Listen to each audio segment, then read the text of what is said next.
You are listening to the story Manga Explained 2, where your IQ will always be respected. Hope you enjoy listening to the story. Summary.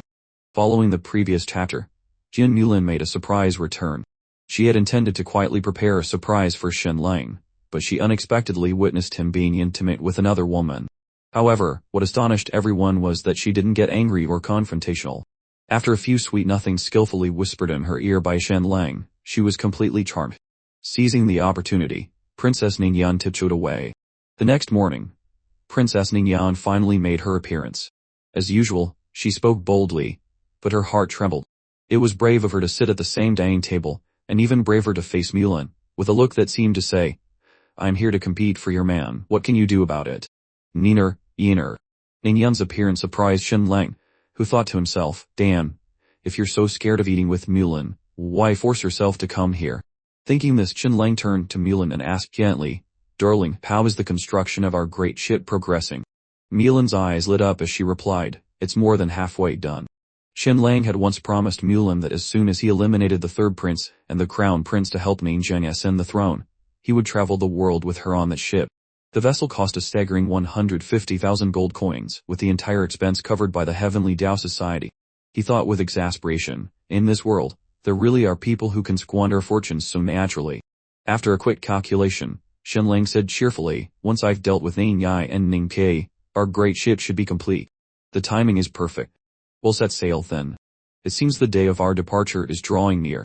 Unexpectedly, Ning Yan and Jin Yudong both shot their hands up, clamoring, "I want to go too, I want to go too." Immediately, Jin Yudong received a painful knock on the head.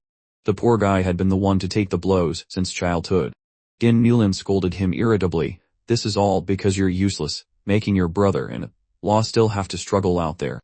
If you had any promise, he and I would have been traveling the world for the past 6 months already." Jin Yudong instantly lowered his head, silent as a clam, not daring to utter a word. He sighed internally, "Why did they make me the Chuanmu Marquise? My dream is to become a great author, to have my novels read wherever there are people."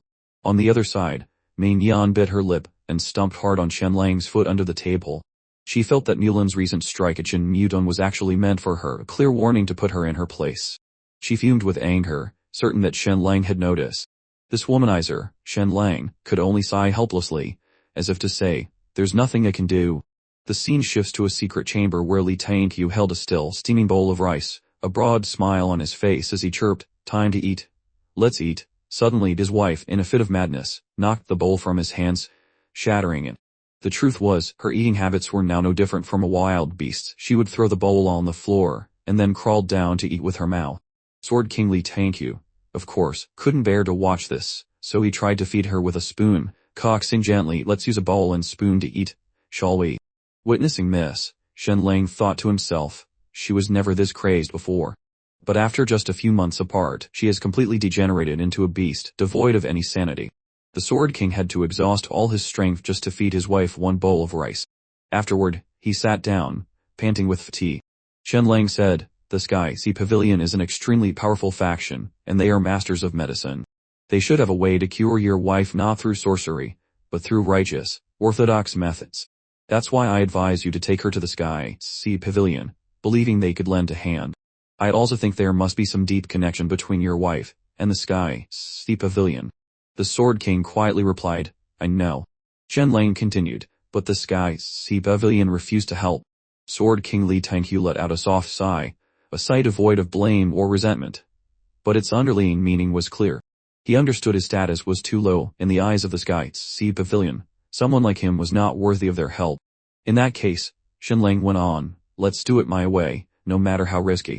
Your wife has been poisoned by a Gu insect.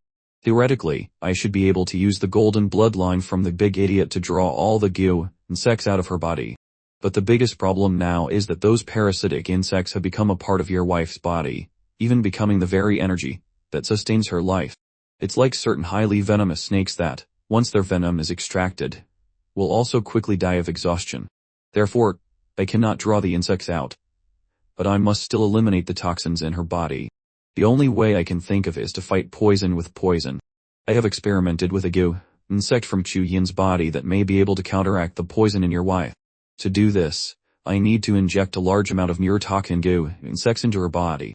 However, there's a chance that before the old poison is neutralized, your wife could be killed by the neurotoxin first. I am only 70% certain. There is a 30% risk that if it fails, she will die instantly. Lee Tangyu said, I believe in fate. Moreover, in my entire life, Lee Tangyu, have never harmed anyone. I believe the heavens will protect me. Let's proceed. The method to save the Sword King's wife fighting poison with poison sounded simple, but the process was incredibly complex. It required using several different generations of neurotoxin goo and sex. The first generation, with its extremely potent toxin, was used to neutralize the original poison in his wife's body. As the toxicity decreased, it had to be replaced by second and third generations to maintain the balance. The slightest mistake would cause the Sword King's wife to either explode or freeze solid and die. Shen Lang quickly changed into protective clothing and prepared the injection. Senior Sword King, please seal all of your wife's acupuncture points. It is done, young Master Shen. You may begin. With those words, Shen Lang administered the first injection. Instantly, her heart stopped, and her entire body stiffened as if frozen, symptoms identical to Shu Yin's. But then she unexpectedly awoke, screaming in agony. The deafening scream shook the entire room as she began to struggle, flailing her arms and legs. Li Tangyu exclaimed in shock. She broke through the acupuncture points as sealed. Shen Lang sternly said, hold her down. Immediately, Sword King Li Tangyu and Tang Yan rushed forward to restrain her limbs, preventing her from thrashing about. What followed was a horrifying sight. The Sword King's wife's body began to tremble violently. Beneath her pale skin, it looked as if countless poisonous insects and centipedes were crawling chaotically, slithering back and forth. Her skin bulged out in waves. As one spot subsided, another would rise, creating a terrifying spectacle for anyone watching. Her entire body convulsed, twisting violently as if being torn apart from the inside. Her heart rate accelerated uncontrollably, and her breathing became so rapid it was as if there was no air left to inhale. Her blood pressure skyrocketed, and her veins bulged, turning a fiery red as if about to burst. In an instant, her whole body seemed like a lit barrel of gunpowder. Another second's delay, and she would explode on the spot, her body disintegrating, losing her life instantly. Shen Lang proceeded to administer the second injection. A few seconds later, she went into another frenzy, screaming ceaselessly, only to quickly faint again, and then awake into another fit of terrifying screams. She's gone berserk again, Shen Lang thought, but it's much weaker than before. This cycle repeated 13 times. Not only was the Sword King exhausted, but Shen Lang was also completely drained, his mental energy nearly depleted. The entire process was exceedingly dangerous. Each injection required precise calculation of the generation of Gyu, insect, and the time interval between them. The slightest error would result in immediate death. Is it still not over? Shen Lang wondered. Suddenly, his eyes widened with emotion. A miracle had occurred. Her body had calmed down and was gradually recovering.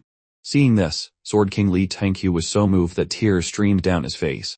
It's done. It's starting to work. After an hour and a half, her entire body had completely transformed.